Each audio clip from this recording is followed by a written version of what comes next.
C'est la première fois qu'ils se parlent depuis l'invasion de l'Ukraine. Olaf Scholz, le chancelier allemand, a téléphoné à son homologue russe Vladimir Poutine.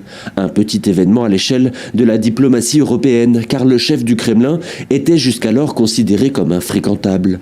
Les deux hommes se sont parlé pendant 1 heure, principalement au sujet de la guerre en Ukraine. Poutine a expliqué en détail à Scholz notre vision de la situation actuelle et les perspectives possibles d'évolution de la situation. Scholz a également réitéré sa position qui est bien connue et qui est répétée plusieurs fois par jour par tous les hommes politiques européens comme un mantra. Officiellement, il s'agissait pour l'Allemand d'exhorter le Kremlin à cesser ses attaques contre l'Ukraine et à ouvrir des négociations. Mais Kiev n'est pas dupe. Pour les Ukrainiens, cette conversation trahit un autre but, renouer des liens avec la Russie. Volodymyr Zelensky en est convaincu. Ce premier coup de fil avec Vladimir Poutine pourrait donner des idées à d'autres partenaires européens. C'est exactement ce que Poutine souhaite depuis longtemps. Il est extrêmement important pour lui de rompre son isolement, l'isolement de la Russie, et de mener des négociations comme des négociations ordinaires qui n'auront aucun résultat, comme il l'a fait pendant des décennies.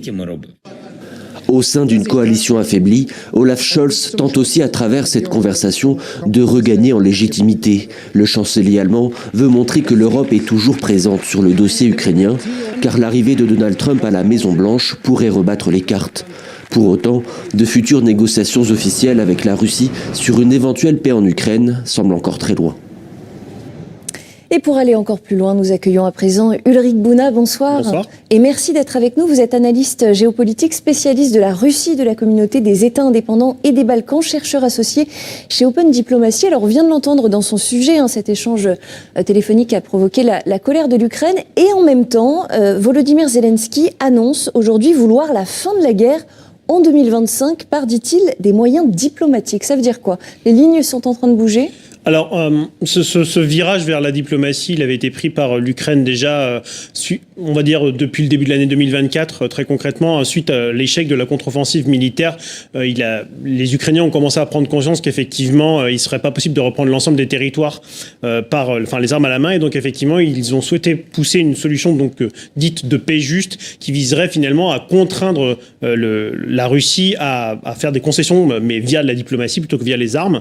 Et donc, ça supposerait effectivement que l'Ukraine arrive en position de force à ces négociations, mais c'est pas du tout le cas. Et d'ailleurs, dans cette interview qu'il a donnée effectivement à la radio ukrainienne, Volodymyr Zelensky a dit que si les négociations s'ouvraient aujourd'hui sans aucun soutien occidental, l'Ukraine partirait perdante.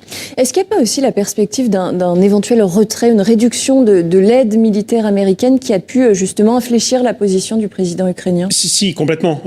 Effectivement, l'arrivée de Donald Trump et son plan de paix en 24 heures qui serait grosso modo un cessez-le-feu au détriment de l'Ukraine, c'est effectivement, ça rebat les cartes en Ukraine où effectivement on sent bien que les Ukrainiens vont être contraints à devoir faire des concessions pour faire la paix. Donc l'idée c'est aussi d'en faire le moins possible, et ça rebat aussi les cartes en Europe. Il y a un vrai risque, et je pense un peu pour ça que Olaf Scholz a appelé Vladimir Poutine, c'est qu'il y a un vrai risque que finalement la paix en Europe se fasse sur le dos des Européens et des Ukrainiens, et donc il y a une volonté aussi bien des Ukrainiens que des Européens d'exister en fait.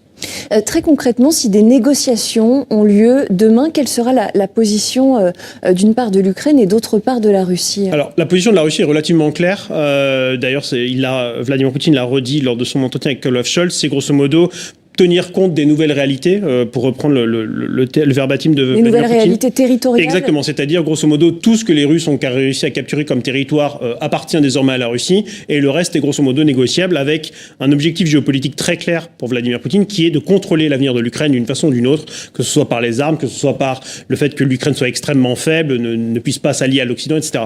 Ça, on imagine que c'est quand même une option absolument inacceptable pour les Ukrainiens. Effectivement, mais le vrai risque... Alors effectivement, et donc les Ukrainiens, eux, souhaitent récupérer au moins une partie de leur territoire et effectivement avoir une certaine liberté diplomatique pour entrer dans l'UE et dans l'OTAN. Mais finalement, le problème, c'est que plus les Occidentaux, et notamment les Américains, vont imposer une paix rapide à l'Ukraine, et plus ça se fera au détriment de l'Ukraine et aux conditions de Moscou. Aujourd'hui, vous croyez, Ulrich Bouna, vraiment au fait que l'Ukraine puisse récupérer l'intégralité de son territoire? Les armes à la main, ça semble extrêmement compliqué. On est dans une guerre d'attrition où effectivement les deux subissent des coups extrêmement importants, mais le problème c'est que l'Ukraine s'affaiblit plus vite que la Russie. Donc effectivement, dans ce cadre-là, il faudrait soit un sursaut véritablement de l'aide occidentale à l'Ukraine, mais on n'en prend pas le chemin avec Donald Trump a priori. Et il faudrait aussi que l'Ukraine fasse une nouvelle mobilisation. Elle le fait, mais est-ce que ça arrivera suffisamment et en temps et en heure? Ça va être compliqué. Dans cette interview qu'il a accordée aujourd'hui à ce média ukrainien, Volodymyr Zelensky affirme que la situation sur le front est vraiment compliquée, hein, ce sont ses mots, pour les troupes ukrainiennes. Ça veut dire quoi? Le rapport de force aujourd'hui, l'avantage est plutôt du côté russe? Complètement. Depuis plusieurs mois, en fait, la Russie est à l'offensive. Alors, elle perd aussi énormément d'hommes, mais effectivement, elle a l'avantage en hommes et en matériel, un peu moins en matériel qu'avant, mais elle a quand même toujours l'avantage. Et sur des zones, en fait, relativement précises, donc la zone occupée dans l'oblast de Koursk en Russie par l'Ukraine, qui est finalement la dernière carte majeure de l'Ukraine dans une éventuelle négociation avec la Russie, et dans surtout le front de l'Est, où effectivement, sur différents points, les Russes arrivent à progresser et les Ukrainiens arrivent à ralentir cette progression, mais effectivement, ils sont sur le reculoir, et c'est extrêmement mauvais d'être sur le reculoir avant l'ouverture de négociations.